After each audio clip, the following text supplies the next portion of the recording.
I listened to your solo episode from last week and I thought it was great. I wanted to start by picking up on something you said just towards the end, because I think it's both correct and slightly more interesting than the framing you gave it.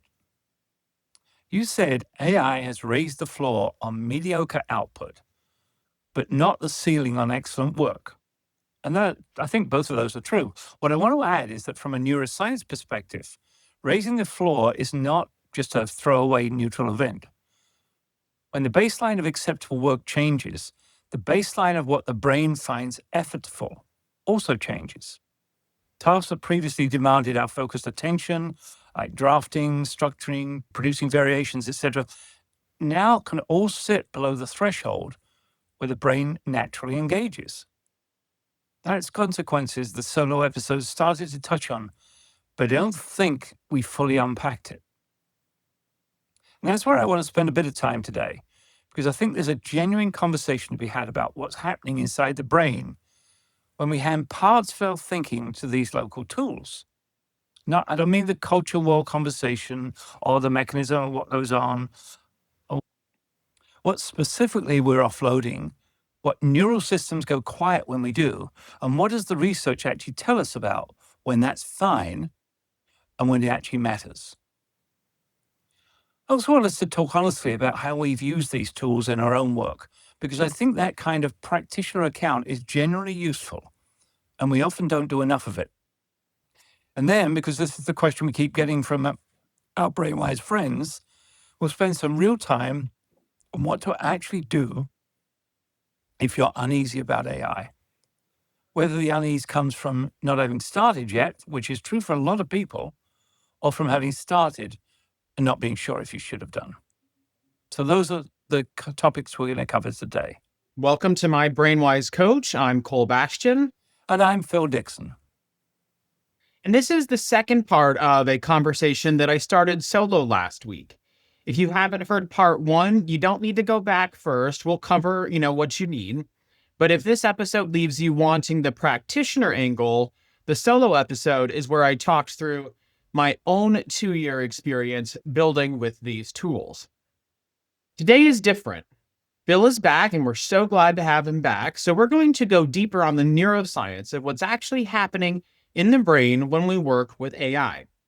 We're going to talk openly about how we've used these tools to build in our own work, everything from the BrainWise enterprise platform to book writing and outlining to podcast prep to client projects. And then we're going to land the episode on practical advice for anyone who's feeling uneasy about AI, whether that means you haven't started yet, as Phil said, or you have and you're just not sure you should have. And of course, a plug for us. If this show helps you think differently about how your brain works, please leave us a 5-star rating and review wherever you get your podcasts, and like, comment, share, and subscribe on all of our social platforms. You can find us everywhere at My BrainWise Coach. And so here's confession time. I'll have to add that this is a topic where I had to do some updating of my own. I did a sort of re-update of my brain. Some of what Cole covered in the solo episode pushed me to look more carefully at the research I had not fully engaged with. So listeners may detect, if you're paying attention, that my own position on these tools has sharpened in the last couple of weeks. It's deliberate. It's what we're asking BrainWise friends to do. Stay in the conversation and update yourself when the evidence warrants it. Phil, I want to start somewhere you and I have talked about privately, but never on the show. In part one, I used Kahneman's System 1 and System 2 framework to describe what happens when AI hands us an output. But I think the predictive processing account gives us something sharper. Can you walk us through what that looks like? We'd love to. That framework, called the Predictive Processing Framework, as I said, comes out of the work of Karl Friston, Andy Clark, Chris Frith. It's how it treats the brain as a prediction machine. Before any information reaches conscious awareness, the brain's already generated a prediction about what that information is likely to be. We generate a pre-story, if you like. What we perceive at a neural level is largely the prediction. The incoming data is used to correct errors, not to build the perception from scratch. It's got a very specific implication for AI use. When you read an AI-generated output, your brain is not reading it the way it reads raw data. It's reading it the way it reads any other incoming signal, against a prediction that the brain has already generated about what that output is going to say. And here's the critical piece. Your prediction is shaped by what the output looks like before you read it. Fluent, confident, structurally correct, your brain's prediction, built from a lifetime of reading material that looks that way, is that the content is probably reliable based on what it looks like. That prediction colors how you read the actual content. Confirming details flow in easily. Contradicting details have to work harder to be registered. So the fluency of AI output is not just cosmetic. It's doing cognitive work on the reader before the reader has even started engaging with the claims that it's making. This is why the most dangerous AI output is not the output that looks wrong. It's the output that looks right. Your prediction system has been trained by years of reading professional work to treat well-formatted, confident-looking text as likely to be correct. AI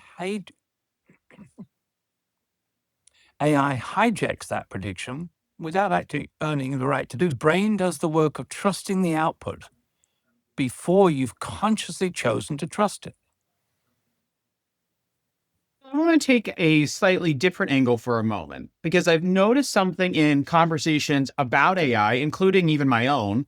People get defensive in both directions.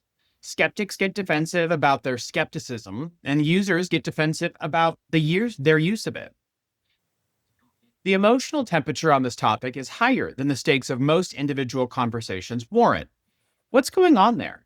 There is a guy called Joe LeDoux, and he did work on the amygdala. I think it's pretty useful here. LeDoux showed that the amygdala receives sensory signals before the frontal cortex does. The emotional response is something that's often underway before the analytical process has begun. Again, you can go back to Kahneman's System 1 and System 2. The amygdala is already working. The frontal cortex is having to catch up. And the amygdala is calibrated by experience to treat identity-relevant threats as urgent. And for a lot of people, AI is an identity-relevant threat. Not consciously, but at the level the amygdala operates in. AI is touching a set of assumptions about what makes someone valuable professionally.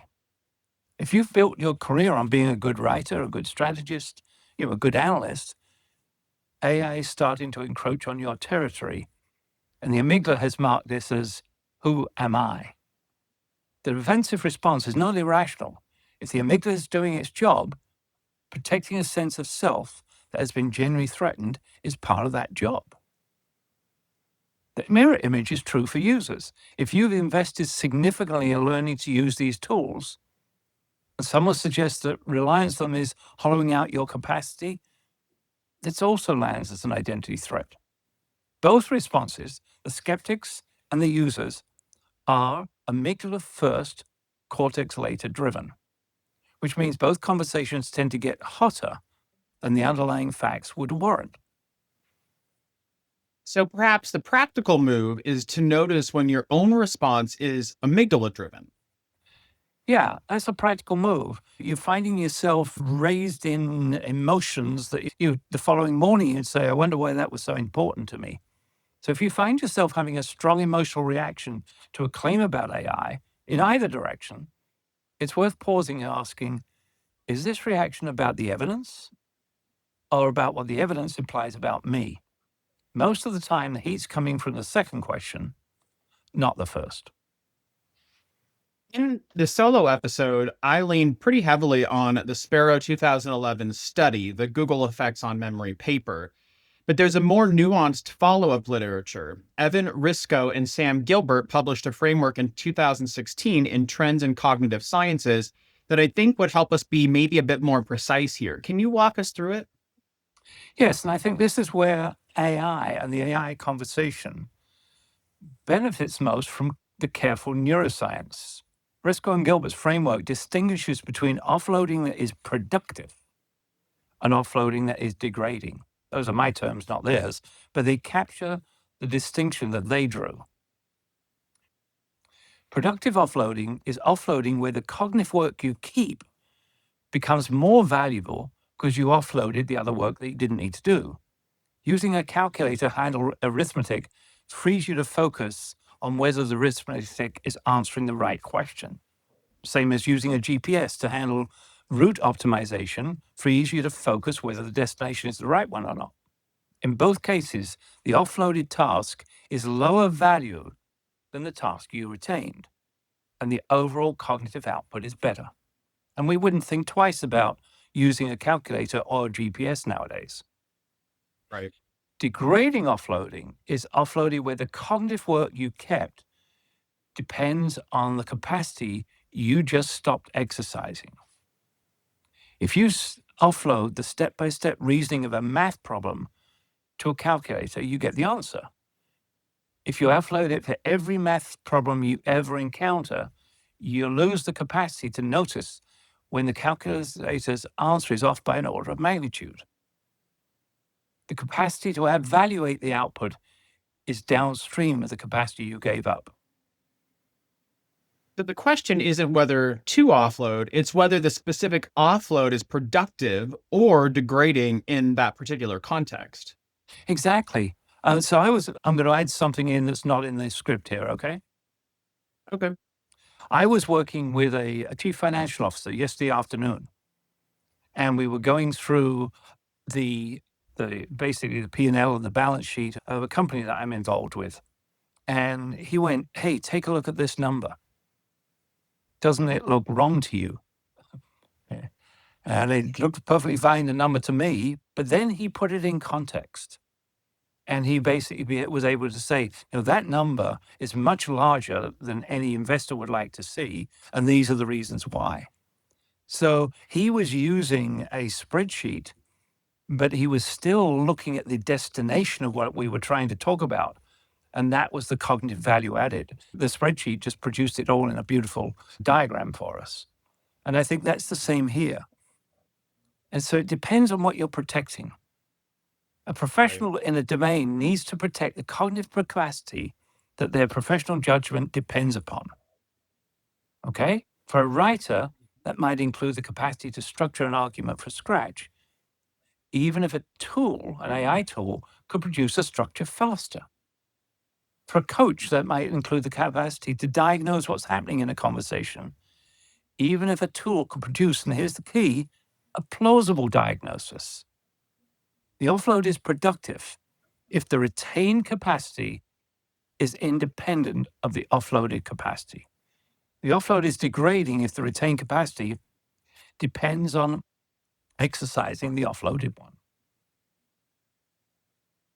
And this sharpens the heuristic I offered in the solo episode. I said offload where judgment happens after the output and protect where judgment happens during the thinking process. What Risko and Gilbert's framework adds is, even for judgment after tasks, you have to ask whether the judgment you're exercising still works if you stop producing the input yourself. Exactly. The editing brain is only a good editor if it has recent experience as the drafting brain. A professional editor who stops drafting entirely will, over time, become a worse editor. The capacities are linked. The skill of evaluation is downstream of the skill of production, even when they look separable in any given task. So, Phil, let's talk about how you and I actually use these tools, because I think practitioner honesty is worth something on this topic. And we have genuinely different use patterns that might be useful for people to hear. I'm happy to, but I'm going to say right up front, but my ability and relationship with these tools is way less fluent than yours is. I've used them, and I use them regularly now, but I have a much longer runway of pre-AI professional practice behind me, which shapes what I use them for and what I don't. And I think you've started down a track and you are 3.5 miles ahead of me. I don't know if I would say that. You teach me new things about AI every day. And I think your professional practice or experience certainly is helpful. And I think what we can talk about is maybe talk about first the platform that we're building currently. And we did this. I talked a little bit about this on the last solo episode. It was brief, but it continues to evolve even in a short period of time between the last episode and this. And one of the things that we're doing is you're helping to prototype in Claude using, we typically don't name drop certain platforms or companies, but I think in this instance, it's relevant and necessary to prototype certain elements of it, which I think is an interesting conversation for you to share. And then that discussion or that output is coming over to me to then input into my Claude to begin building out the structure and the back end and front end coding using the different tools that we have. So why don't you share a little bit, Phil, about what you've been doing to use Claude to help prototype certain parts? And then I'll do a brief discussion on what I've just learned about Claude and how it's helping to finalize our platform build. Yeah, I was just actually thinking it's the difference between R&D and engineering or production. I'm doing a little bit of R&D and exploring where some of the tools and some of the models that I've used over the past, I hesitate to say it, but 40 years, can actually be adapted slightly and put into AI. And so therefore, I spend a little bit of time, amazing small amount of time, working with those models, asking Claude, how would this work? And what I think one of the things I would actually have to say about this is the surprise element. I'm constantly surprised by how, and I suppose it's true for all tools, but I use Claude, how they are able to take even very vague conceptual ideas and actually translate it into something that I can go, oh yeah, that's a framework that I can pass across. It's pretty reliable. I can pass that across cold. Yeah. And then I'm taking that and I'm putting it, usually comes in raw HTML, not raw, but it's an HTML file that then I put into my Claude and say, okay, get the back end of how this is built out. And let's talk about how we can then make this possible in the platform that's being built, which has actually been really helpful in several areas as we've just begun that process. It's going to be probably several more weeks of doing that, but particularly with one of our assessments and the report structure of how it comes out, it was really helpful in making that possible, because what I have been doing prior to that is I do scope brief of, okay, this part of the platform. And for those who need context, this platform is, think of the only way I can really draw any kind of delineation, or not delineation, but what's the word I'm looking for, Phil? Connection to something else is if you've taken Strengths Finders or if you've taken Emotional Intelligence 2.0 or HBDI or something like that. It's very similar in that capacity, but it's a corporate SaaS, software as a service platform, as well as we're building kind of the front end coach individual client side simultaneously. So it's a pretty large, complex system build. And so I would describe the certain part of that scope in an audio file or Word that would be 4, 5, 6 pages of just constant text, because it's just all the things that I'm thinking about for that particular part of the platform, not the whole thing, just that small part. And then Claude has to then debug it and go through and identify, okay, how would this actually work and all of that. And I think now what we've been able to do is with how you're doing it and prototyping, that brief on the front end is actually being done between you and Claude to some respect. And then I'm able to take it and expedite to actually getting it into the final platform. And I just learned yesterday, I have to share, that I can set Claude up to actually do the physical read and write of our backend database work, as well as testing it. It's just, the capabilities are unbelievable. But you were going Yeah. to say something. Go ahead. Yeah, and I would say a lot of technical terms in the last couple of minutes we've used, but turning it into practicality of how we go to think about the use of AI, I'd say there's two things that have been mind-boggling for me, and that's around, I'll call it size and complexity.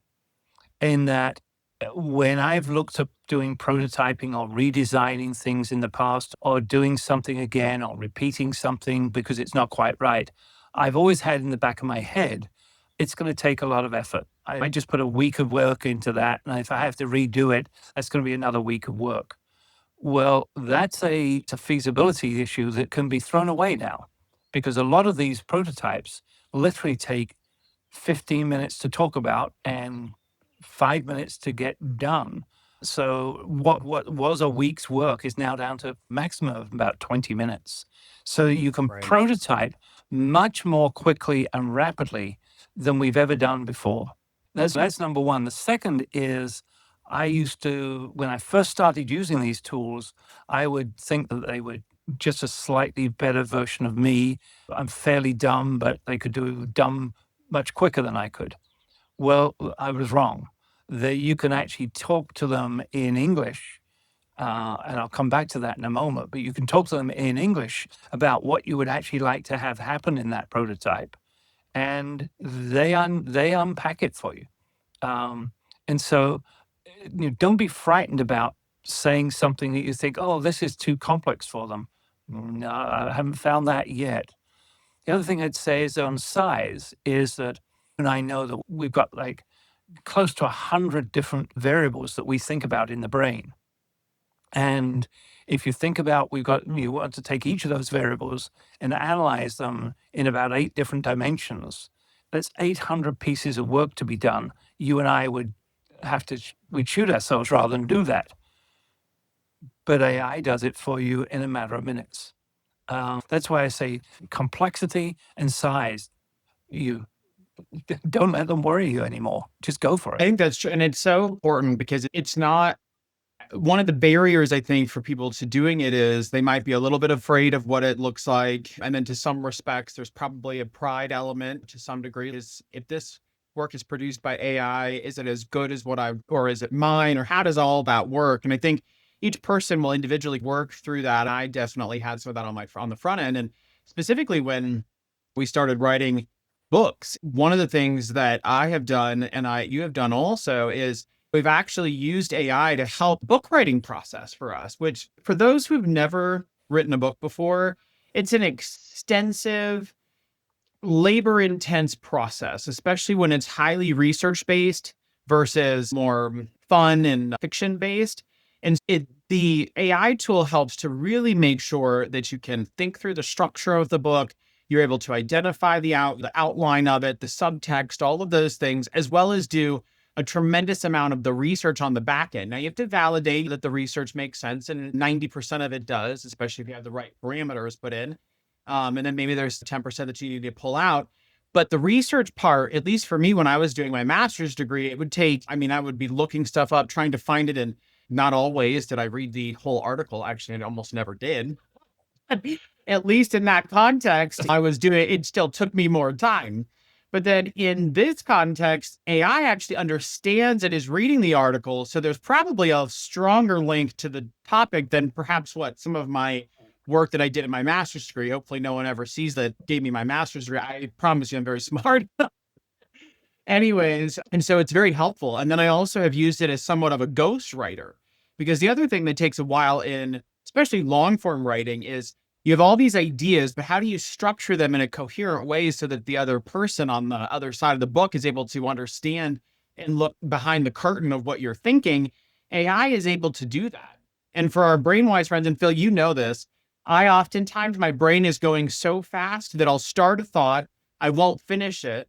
I'll go to another thought and finish that one, and then come back and finish the previous thought, which is structurally not a good way to write a book for people. It's not a good way to communicate. I just have a hard time getting my brain to slow down in that respect. AI helps to pull that away when I was writing my book, because it would ghostwrite. I would give it all this information, pages and pages and pages of stuff, and then it would restructure it in my voice still, but in a way that made sense for the other reader. So I don't know about you, what your experience has been using it in writing books, but it's been really powerful for me. I'll give you a couple, but I'm going to, again, this is not in our script at all. Somebody that I won't name, but both you and I know, I was talking to them over the phone about 2 weeks ago, and they're close to my age. And I was talking, and we were discussing how the fact that life is amazing in our 70s. And he said about the fact that he thought about writing a book about his life. And I said, why don't you go for it? He talked about all the issues that we just talked about, how difficult it is, how long it's going to take, and all these things. And so I introduced him to Claude. And I said, just go and try it. I said, just go and download Claude and either key it in or speak. And I don't think he originally thought that that was a good idea, but he did so using his iPhone. And I think, as we say in England, he was gobsmacked about how much he got recorded in a very short period of time. And now he's hooked. I don't know how many chapters he's written already, but he's on his way to writing a book about his own life. And this is a guy that 2 weeks ago would never have even dreamed that he could do. I'm not trying to insult him in any way, shape, or form. It's just the knowledge of and how fast you can get to the point where you are using it in a way that all of a sudden you're very comfortable. I'd add something else to what you just said. And yes, I've watched your brain do that. And most people's brains, or I should say many people's brains, actually aren't very good at keeping a constant track of what's going on. Because as we're talking about a yellow piece of paper, all of a sudden a car comes to mind that was yellow that you bought 16 years ago, and wasn't that one of the best cars you ever had? It's got nothing to do with what you were on, but you can actually talk about that and say to AI, Claude, whatever, hey, hold that for when we get to chapter 16 or whatever it might be. And so it also becomes not only a structural advisor for you, but it's a sort of free-form memory process as well.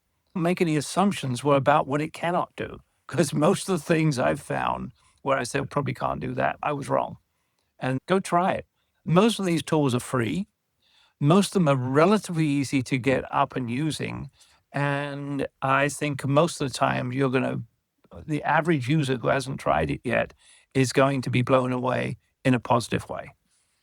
And I think especially for our professionals that are listening to this discussion, the tool is so tremendously powerful. And when we think about, or these tools, and when we think about the future of work, AI is certainly going to infiltrate and reduce the total number of workers that's needed in most organizations. However, it's not going to, based off what's currently happening, there's a lot of investor conversation around do more with less people. Essentially, eventually that pendulum will switch back. It has to, because you just can't not have people. However, the people that will be within organizations that will be quote unquote safer in their roles are going to be those who are effectively able to use AI as a thought partner, as a helper, as an intern, as an admin, whatever it is, to make them more productive at doing their job. And so if you choose to, depending on where you might be, choosing to lean in to learn how to use it is absolutely necessary, because I don't think, Phil, in my own personal opinion, that 5 years from now, we're going to have a choice, especially in the workforce. It's going to be a requirement. It's already showing up on job applications that you're required to have so much knowledge and experience, or at least the exploratory desire to use it. And so the time to be hesitant and perhaps even resistant is certainly not now, because it's moving ahead so very rapidly. And I don't know what our average age of our BrainWise listeners is, but I was well and truly into my professional career, this career, leadership development, in 1994, when that was the sort of turning point when the internet became available for commercial use and private use. Until that point in time, it was more in technical university usage. And it didn't take long for the average person to all of a sudden realize there was another whole genre of activity out there based on the internet. Now we can't imagine doing something where we're not using a search engine, or we're not using any form of communication or something. It's all come around as a result of the internet. We don't even think about it now. But I will take you back to, I think it was 1992. 93, something like that. And I was asked to take a role on teaching at a local community college. I won't tell you which one because I'll embarrass them. And I had been teaching for about a year before HR caught up and said, oh, we need to find out whether Mr. Dixon is qualified or not. So I had to be interviewed and by HR, the person who invited me in, and the department manager. So I had to go for a full interview, even though I'd been doing the work for a year. And one of the things they pushed across the desk at me was, here's 7 questions you're going to have to answer. And I've never been in an interview like that before, but we went through all the questions.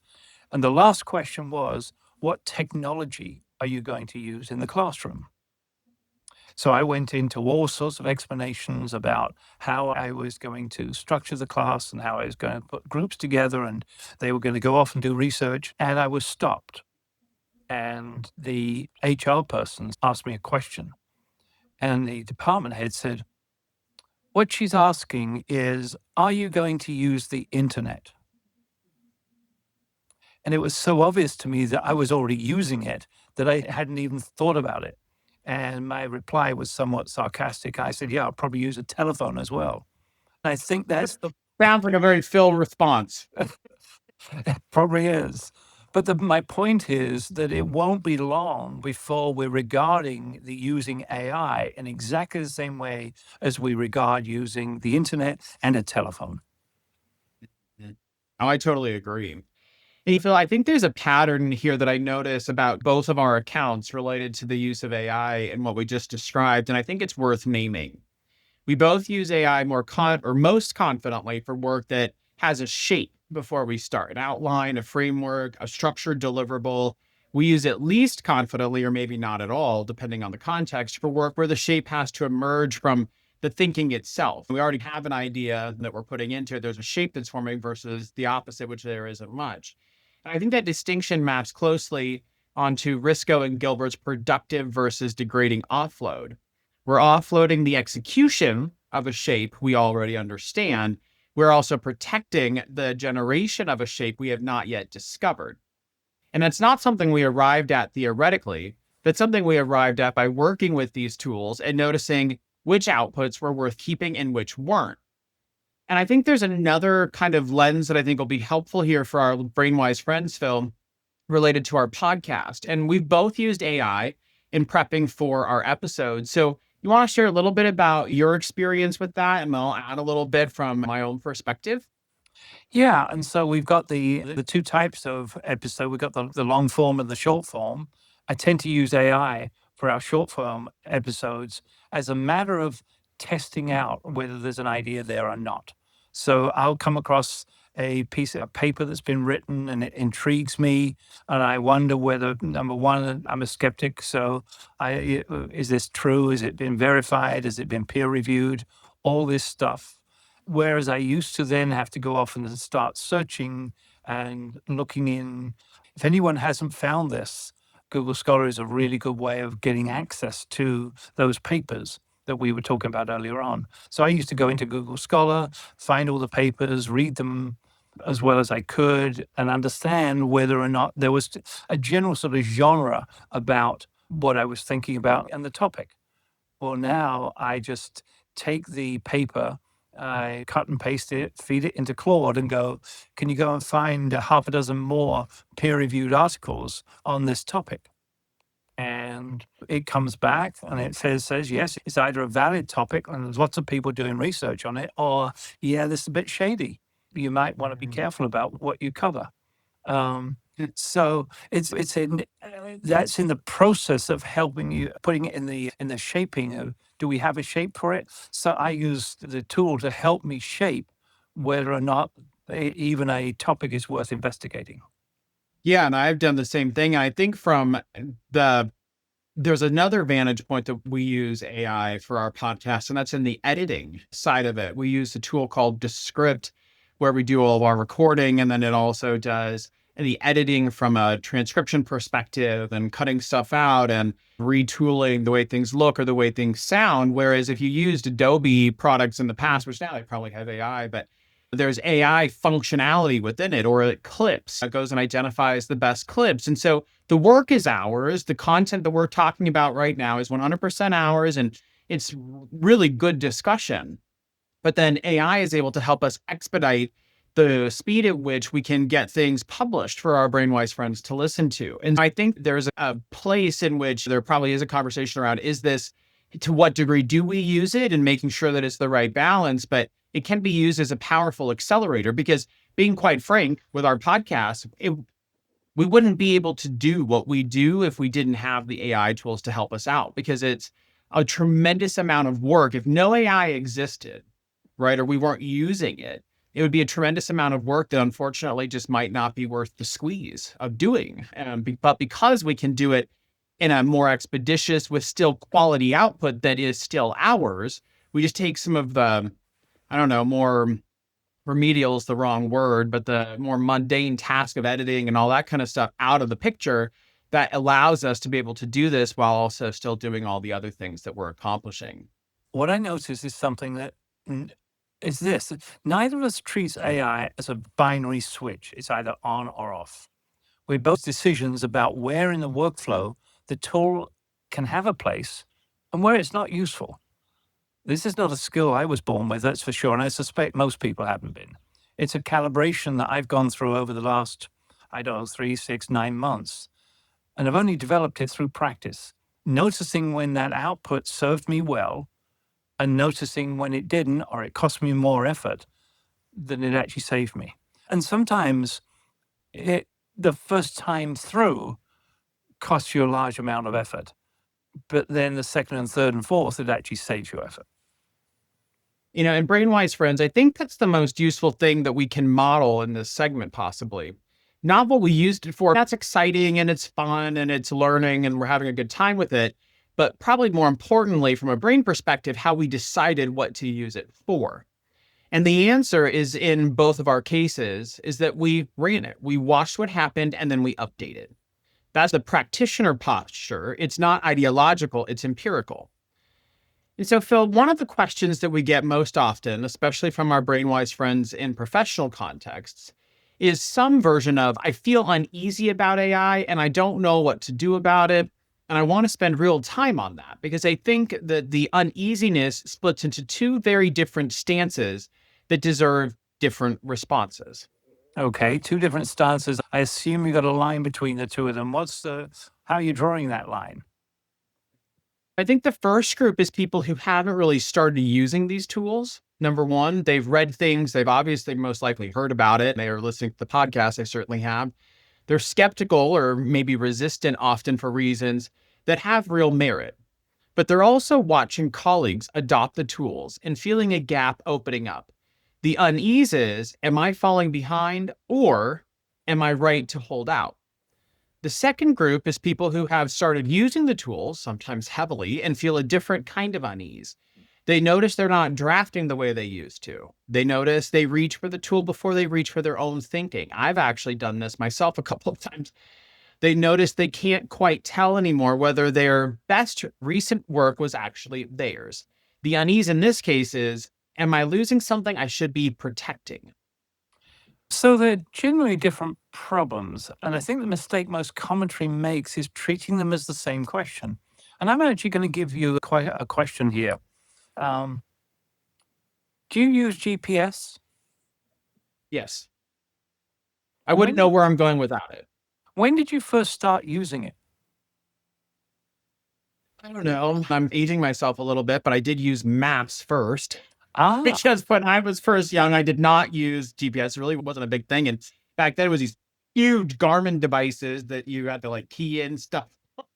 So and they would fall off the seat while you were driving along, and you'd have to scrabble around to try and pick them back up again, and all those sort of things. Right. Yeah. And they had those replaceable Duracell batteries in them or Energizer. They weren't plugged in anywhere. How? I don't know what age I'm talking about now, but somebody made a comment to me the other day, and they said, below a certain age, you've never been lost because you've had GPS your whole life. So the concept of actually carrying around a map and having to decide in advance to actually take the map with you is Right. Some people, we printed out MapQuest. We would get on before we would leave because that was the only place you could access it. And you would MapQuest your route, print it out and take it with you. Yeah. And AAA, you could actually go and knock on their doors, walk inside and say, I'm planning on going a trip to Ohio. Would you print me out a route? And yet nowadays, GPS has become so common that it doesn't matter. And that's, I think, how we need to look at it the same way. It's the GPS for the brain, if you like, or a GPS for your thinking.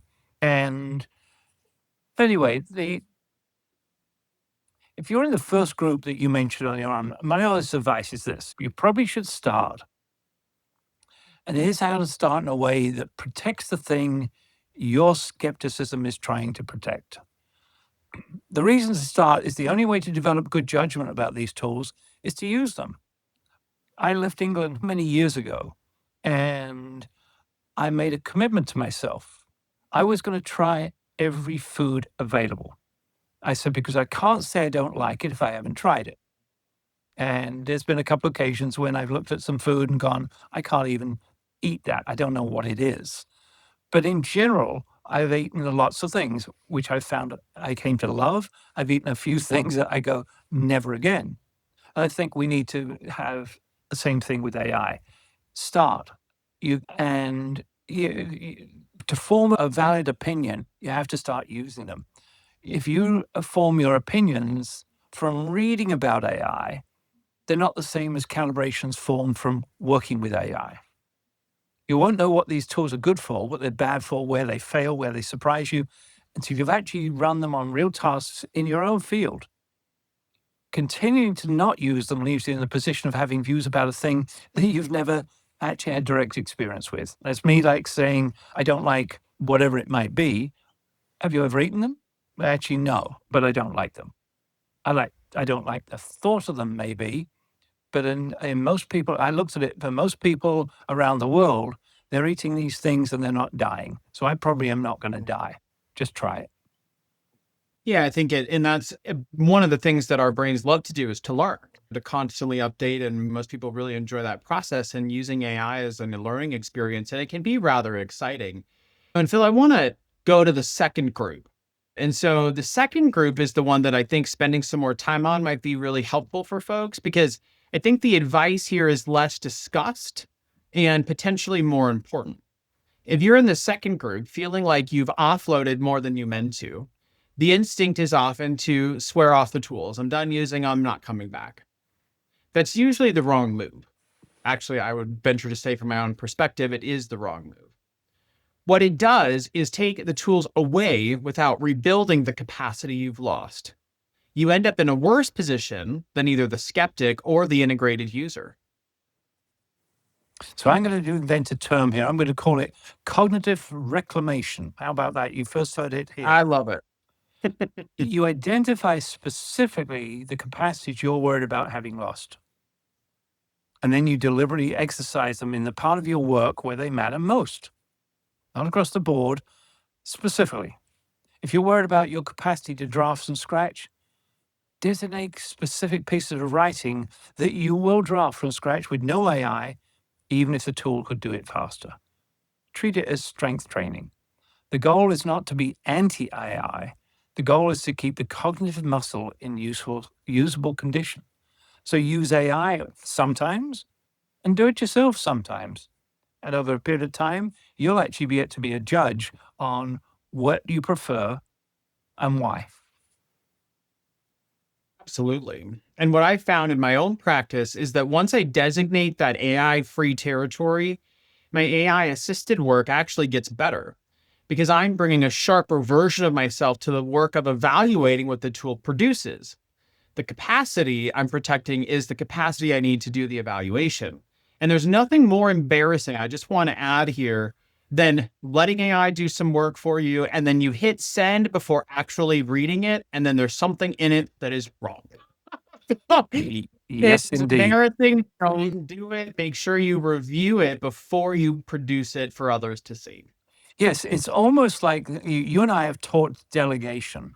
It's almost like delegation. You can delegate something to somebody who works for you, an actual person that works for you. That doesn't relieve you of the responsibility for it.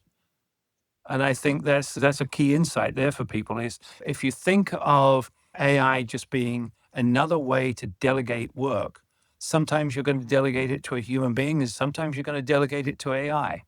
Well, I often called it trust but verify. That was a Ronald Reagan quote. And it's really powerful, regardless of whether or not you like Ronald Reagan or not, is somewhat irrelevant. The quote itself is powerful. Trust that work is going to get done, but then verify that it got done the way you want it done. Exactly.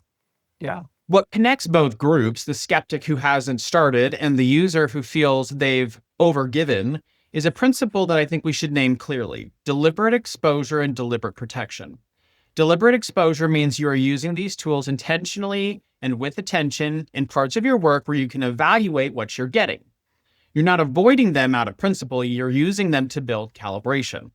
Deliberate protection means you are designating parts of your work as AI free on purpose, not accidentally, not as a default that erodes over time, on purpose, as a commitment to the cognitive capacities you need to stay who you are as a professional. And neither of those happens just once. It's not a single decision. They are ongoing calibrations that you're going to review again and again. The exposure piece expands as you build trust with the tools. The protection piece stays firm and, in fact, may be reinforced as the tools get better, because better tools are more tempting tools and the erosion risk increases with the tool's capability. And what I say is the rate of increase of the ability of these tools is, again, outstanding. So what decision you made in April will change based on what happens in May. So, Phil, let's land this practically for our BrainWise friends, because I want to give them a short list of things that they can actually do this week, whether they're maybe in the skeptic group or the user group or somewhere perhaps in between. So, Phil, let's go through these.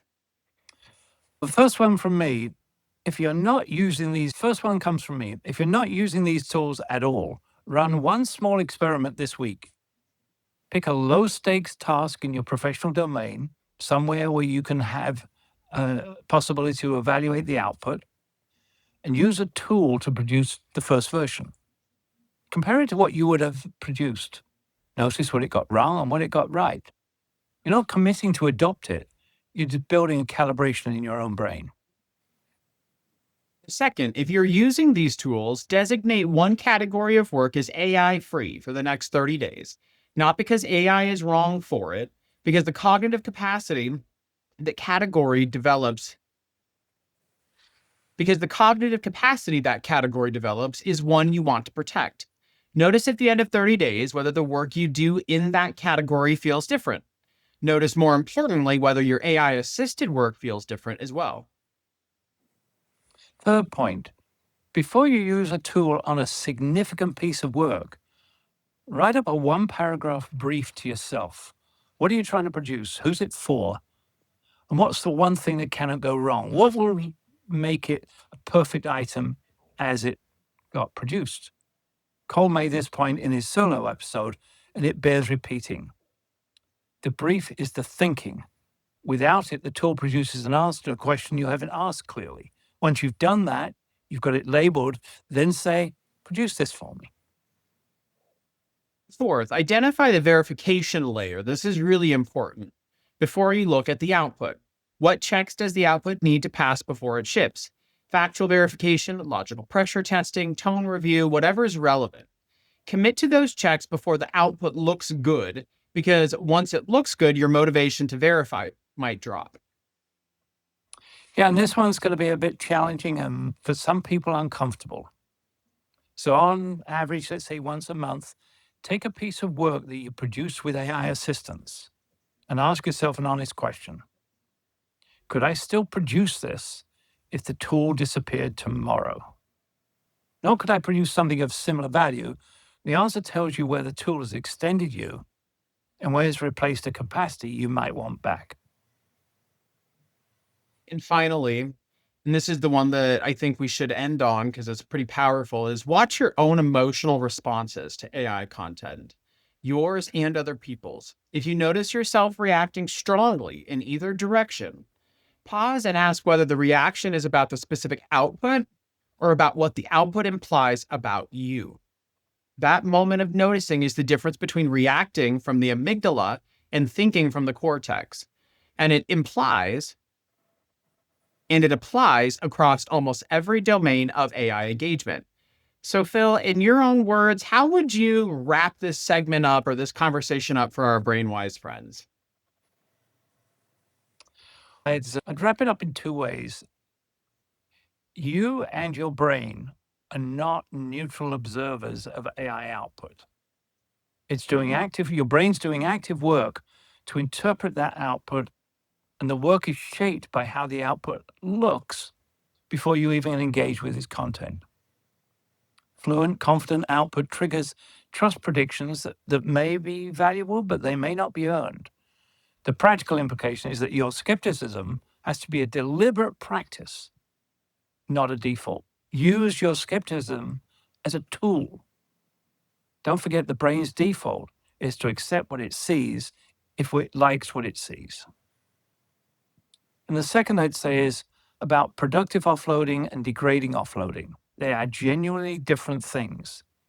And the distinction is the most useful conceptual tool I have for thinking about these technologies.